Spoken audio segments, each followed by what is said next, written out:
2021년 2월 12일 금요일 새벽 기도회를 시작하겠습니다. 거룩하신 아버지 하나님께서 허락하신 새날 첫 시간에 하나님 앞에 나와 기도하게 하시니 감사합니다. 신년 특별 새벽 기도를 통하여 큰 은혜 받게 하시니 감사합니다. 또 신년 특별 집회를 통하여 우리의 비전을 확인하게 하시니 감사합니다.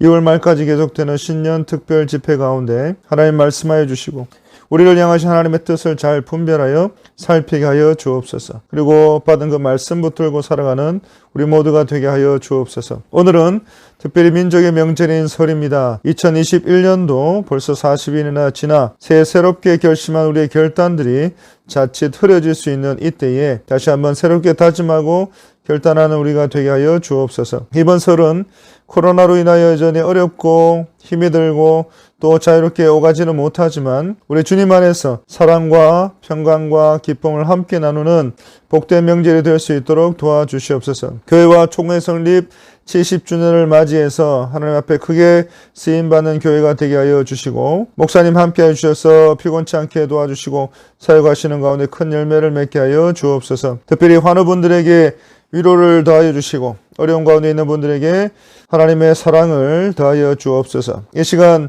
성령 하나님께서 말씀을 조망해 주셔서 하나님의 말씀을 바르게 잘 전하게 하여 주시고 받은 말씀을 따라 믿음으로 살아가는 주의 백성들 다 되게 하여 주옵소서. 예수님의 이름으로 간절히 기도드리옵나이다. 아멘.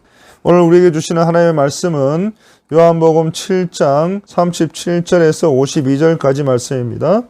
요한복음 7장 37절에서 52절까지 말씀입니다. 하나님의 말씀입니다. 명절 끝날 곧 큰 날에 예수께서 서서 외쳐 이르시되 누구든지 목마르거든 내게로 와서 마시라. 나를 믿는 자는 성경의 이름과 같이 그 배에서 생수의 강이 흘러나오리라 하시니 이는 그를 믿는 자들이 받을 성령을 가리켜 말씀하신 것이라. 예수께서 아직 영광을 받지 아니하셨으므로 성령이 아직 그들에게 계시지 아니하시더라. 이 말씀을 들은 무리 중에서 어떤 사람은 이 사람이 참으로 그 선지자라 하며 어떤 사람은 그리스도라 하며 어떤 이들은 그리스도가 어찌 갈릴리에서 나오겠느냐. 성경에 이르기를 그리스도는 다윗의 씨로 또 다윗이 살던 마을 베들레헴에서 나오리라 하지 아니하였느냐 하며 예수로 말미암아 무리 중에서 쟁론이 되니 그 중에는 그를 잡고자 하는 자들도 있으나 손을 대는 자가 없었더라. 아랫사람들이 대제사장들과 바리새인들에게로 오니 그들이 묻되 어찌하여 잡아오지 아니하였느냐. 아랫사람들이 대답하되 그 사람이 말하는 것처럼 말한 사람은 이때까지 없었나이다 하니 바리새인들이 대답하되 너희도 미혹되느냐. 당국자들이나 바리새인 중에 그를 믿는 자가 있느냐. 율법을 알지 못하는 이 무리는 저주를 받은 자로다. 그 중에 한 사람 곧 전에 예수께 왔던 니고데모가 그들에게 말하되 우리 율법은 사람의 말을 듣고 그 행한 것을 알기 전에 심판하느냐.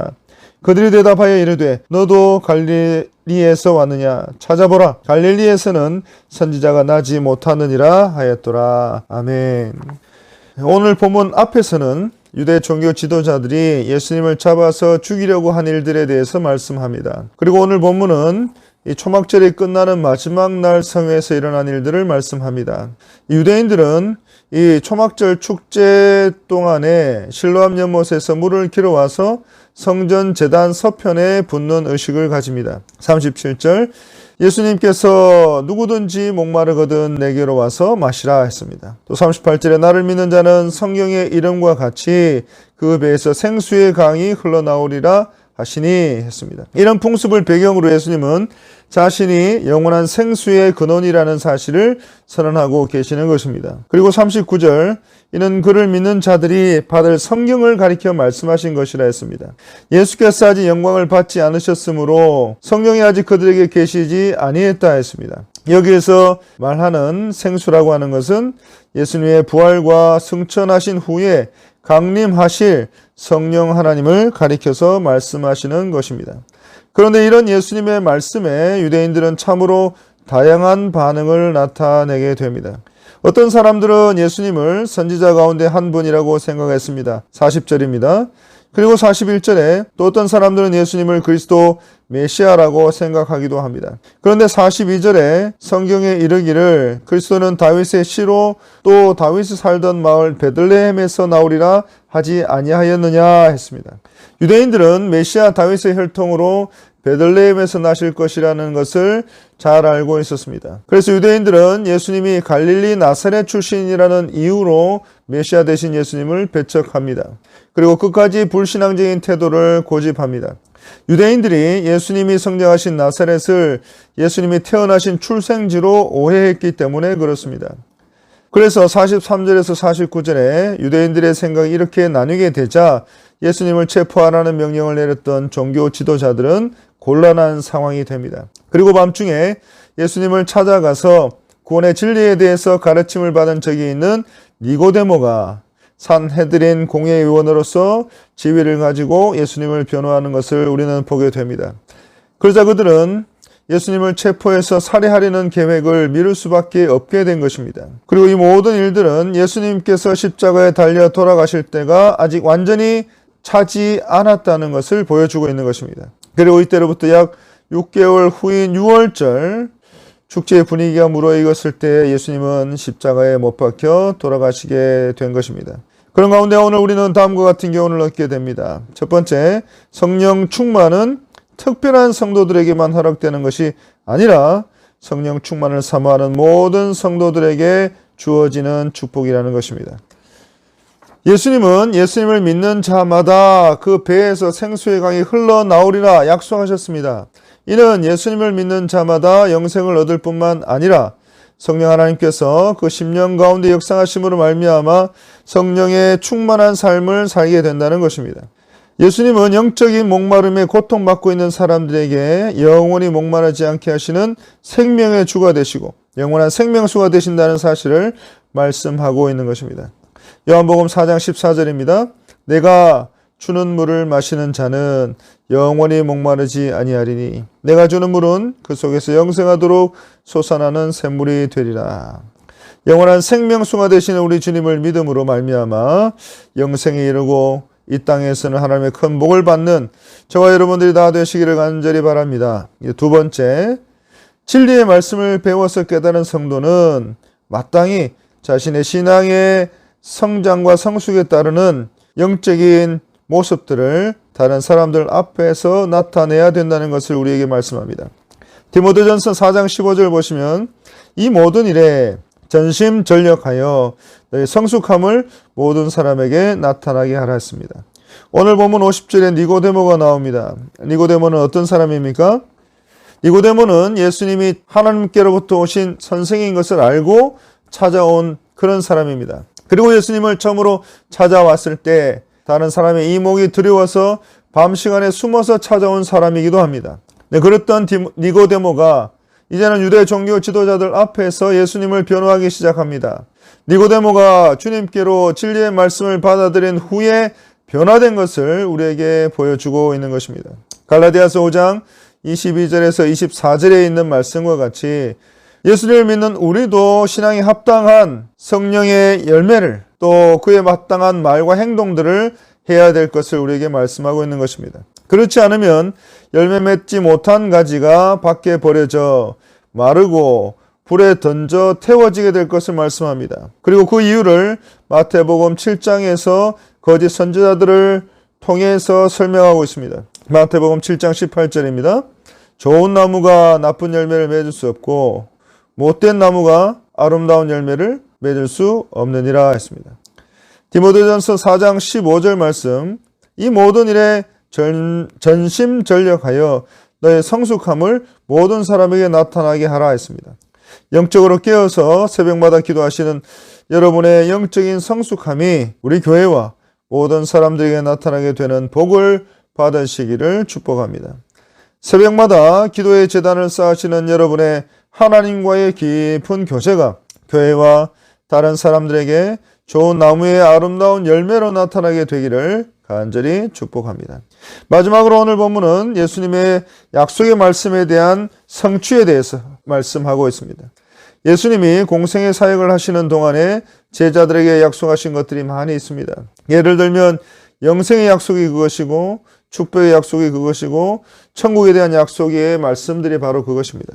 요한복음 14장 6절 내가 아버지께 구하겠으니 그가 또 다른 보혜사를 너희에게 주사 영원토록 너희와 함께 있게 하리니 했습니다. 예수 그리스도께서 십자가에 못 박혀 죽으시고 부활하심으로 말미암아 구속사에게 모든 것이 성취되었는데 왜 또 다른 보혜사를 주신다고 하셨을까요? 그것은 바로 예수님의 구속사역이 불완전해서가 아니라 전적으로 우리를 위해서 보내주신 것이기 때문에 그렇습니다. 예수님께서 부활 승천하신 이후에도 죄악이 관영한 이 땅에 남아있을 성도들을 위해서 보내주셨다는 것입니다. 그래서 요한복음 7장 38절 나를 믿는 자는 성경의 이름과 같이 그 배에서 생수의 강이 흘러나오리라 했습니다. 그리고 요한복음 4장 13절과 14절 예수께서 대답하여 이르시되 이 물을 마시는 자마다 다시 목마르려니와 내가 주는 물을 마시는 자는 영원히 목마르지 아니하리니 내가 주는 물은 그 속에서 영생하도록 솟아나는 샘물이 되리라 했습니다. 이 사마리아 수가성 여인이 예수님께 드린 물은 아무리 마셔도 또다시 목이 마를 수밖에 없었지만 예수님이 주시는 성령 하나님은 영원히 목마르지 않고 영생에 이르게 하시는 샘물이 되신다는 것입니다. 에베소서 2장 18절입니다. 이는 그로 말미암아 우리 둘이 한 성령 안에서 아버지께 나아감을 얻게 하려 하심이라 했습니다. 그래서 예수님이 약속하신 성령님은 성도들로 하여금 영생과 축복의 근원이 되신 하나님께 나아가게 하는 것입니다. 그리고 예수님 약속하신 성령님은 성도들의 마음속에 자유와 기쁨과 희락이 넘치게 하시는 것입니다. 그래서 성도들의 마음속에 하나님의 사랑을 가득 부어주신다고 말씀하고 있습니다. 그리고 예수 그리스도의 복음을 전하는 자들에게 하나님께서 권능을 부어주셔서 더욱 힘있게 복음 사역을 감당하게 하시는 능력이 되신다는 것을 우리에게 말씀하고 있는 것입니다. 그래서 예수님은 믿는 자들로 하여금 기쁨과 축복하는 가운데에 우리가 바로 그 기쁨과 축복 가운데 거하도록 하시기 위해서 또 다른 보혜사 성령님을 보내주실 것을 약속하시고 그 약속대로 오순절에 보내주신 것입니다. 그래서 예수님은 예수 그리스도의 승리를 전해주시기 위해서 성령님을 보내신 것입니다. 그래서 39절 말씀입니다. 이는 그를 믿는 자들이 받을 성령을 가리켜 말씀하신 것이라. 예수께서 아직 영광을 받지 않으셨으므로 성령이 아직 그들에게 계시지 아니하시더라 했습니다. 여기에서 예수님이 받으실 영광이란 십자가 죽음 이후에 부활과 승천을 통해서 죄에 대해서 또 사탄에 대해서 승리를 얻게 되실 것이고 또 하늘에 있는 자들과 땅에 있는 자들과 땅 아래에 있는 모든 자들 위에서 존귀와 영화를 누리게 되실 것을 말씀하고 있는 것입니다. 그런데 이와 같은 영광을 예수님께서는 아직 받지 않으셨기 때문에 성령님이 제자들에게 아직 임하지 않으셨다는 것을 말씀하고 있는 것입니다. 그리고 이것은 바로 성령 하나님의 사역과 깊은 영광이 있는 것입니다. 때문에 성령님께서도 예수 그리스도께서 영광을 받으실 때까지 기다리셔야 했던 것을 우리에게 말씀합니다. 그리고 오순절 마가 다락방에서 성령 하나님이 충만하게 임하셨을 때 그들은 비로소 확신할 수가 있게 된 것입니다. 예수 그리스도께서 사망의 모든 권세를 깨뜨리시고 승리하셨다는 그 사실을 말씀하고 있는 것입니다. 그리고 사도행전 2장 22절에 이렇게 말씀합니다. 이스라엘 사람들아 이 말을 들으라. 너희도 아는 바와 같이 하나님께서 나사렛 예수로 큰 권능과 기사와 표적을 너희 가운데서 베푸사 너희 앞에서 그를 증언하셨느니라 했습니다. 또 사도행전 2장 33절에 하나님이 오른손으로 예수를 높이심에 그가 약속하신 성령을 아버지께 받아서 너희가 보고 듣는 이것을 부어 주셨느니라 했습니다. 사랑하는 성도 여러분, 우리는 모두 그리스도를 믿을 때에 예수님께서 약속하신 성령을 함께 받았습니다. 그리고 그 성령 하나님은 우리의 구원과 영생의 축복의 보증이 되실 뿐만 아니라 우리의 삶 속에 영적인 기쁨과 화평이 있게 하신 것입니다. 그리고 성령 하나님께서 우리에게 깨닫게 하심으로 말미암아 우리는 예수 그리스도께서 사망 권세를 이기시고 부활하시고 승천하시고 지극한 영광 가운데 들어가신 것처럼 우리도 그리스도를 믿음으로 말미암아 영원한 승리를 얻게 된 것을 비로소 믿고 확신하게 된 것입니다. 사랑하는 성도 여러분, 이처럼 우리가 가진 그 믿음을 성령 하나님께서 더욱더 확신하게 하시고 참으로 기쁨 가운데에, 평강 가운데에, 은혜 가운데에, 영원한 승리 가운데 있게 하시는 우리 성령 하나님의 놀라우신 은혜와 사랑 가운데에 2021년 새롭게 맞이한 민족의 명절 설날과 새롭게 결단하고 결심하고 한 해를 주님의 뜻 가운데 살아가기로 다짐하는 모든 주의 백성들 가운데에 풍성하게 충만하게 임하시기를 간절히 축복하고 간절히 기도드립니다. 함께 기도하겠습니다. 하나님 아버지 감사합니다. 예수 그리스도께서 십자가에서 흘리신 그 보혈의 피로 우리는 구원을 받았고 또 성령 하나님께서 우리 마음속에 찾아와 주셔서 우리 가운데 믿음과 구원의 확신을 허락하신 것, 그것으로 말미암아 오늘 우리는 하나님의 자녀가 되었고 이 어려운 상황 가운데서는 믿음으로 한 걸음 걸어가게 하신 것 감사하고 또 감사합니다. 이렇게 삼위 하나님의 놀라우신 은혜와 사랑으로 오늘도 하나님의 자녀로 살아가는 모든 주의 백성들 2021년 새로운 한 해를 시작하는 이 시기에 이때에 다시 한번 하나님의 말씀을 붙잡고 성령 하나님의 충만하심으로 말미암아 능력 있고 힘있게 살아가는 2021년 한 해가 될 수 있도록 모든 우리 서문역에 속한 권석들과 또 주의 백성들 축복해 주시고 함께 해 주시기를 간절히 소원하고 이 모든 말씀 우리를 구원하신 예수 그리스도 이름으로 간절히 축복하고 기도 올리옵나이다. 아멘. 이 시간 교회와 담임 목사님 위해서 기도합니다. 또 환우분들을 위해서 기도합니다. 또 어려운 가운데 있는 성도님들을 위해서 기도합니다. 또 다음 세대와 선교사님들을 위해서 기도합니다. 또 우리의 모든 개인 기도의 제목들을 위해서 기도합니다. 하나님 들응답하여 주시고 이러한 기도들을 통하여 하나님의 큰 복을 받게 하여 주옵소서. 이 모든 말씀 우리를 구원하신 예수 그리스도 이름으로 간절히 기도 올리옵나이다. 아멘.